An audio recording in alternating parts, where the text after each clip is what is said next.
Hey guys! Ay, namagin na pa-cute.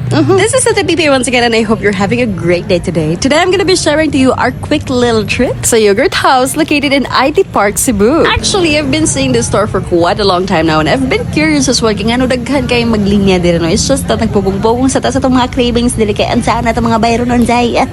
Pero kay nakakauban man tag mga, mga chikiting. Grabe po sila cravings ng maunang dieta diri karon. Nadalata. Yogurt House offers Korean frozen yogurt that comes in different sizes and pastries. And what makes it more exciting is the toppings in it. Grabe ka nagkagapilian. Daghan kay kag option. Murag og ikaw gihimo rin yung option. Charot lang. So these are the sizes and the prices that they have, and they have also a list of fruits that you can pili para mamahimong toppings sa mga yogurt. And there's si MJ Dai. And gipili is of blueberry. Gilamian in town siya. Ay, gilamian daw. And of course, ako sa mutilaw ko sa iyang pinalit. Ano naman na, diba, share because sharing is caring. And ano si Miss Jens na delicious daw. Mano yung comment ay, I'll come back here. And kaya lagi nakatilaw mataglami, ganahan na dahil tamutilaw o balik.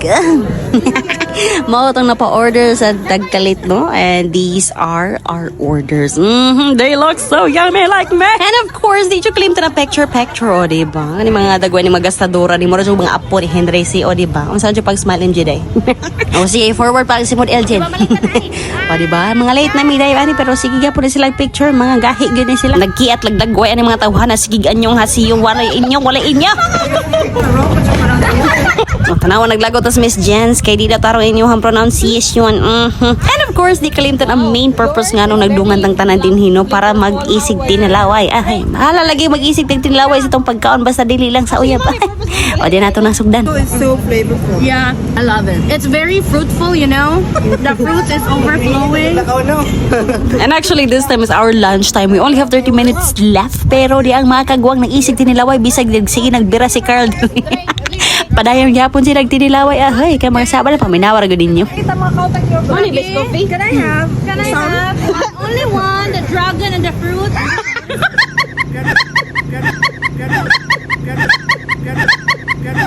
I'm so noisy, guys. Oh no. Ay, nako, di na yun na sa question sa rahe. Sabaan na yun kadaan, na yun kapagpalit. And kaya lagi hapit naman time, we had to run. Pero bisan pa magadagan, hala, sige gapong tinilaway. Nang aon siya naging mga bataan. Ay, nako, but yes, guys, if you're going to visit Yogurt House, I suggest you try Biscoff. Kaya medyo siya in fairness. And that's it, guys. Thank you so much for watching and see you on my next one. Bye-bye!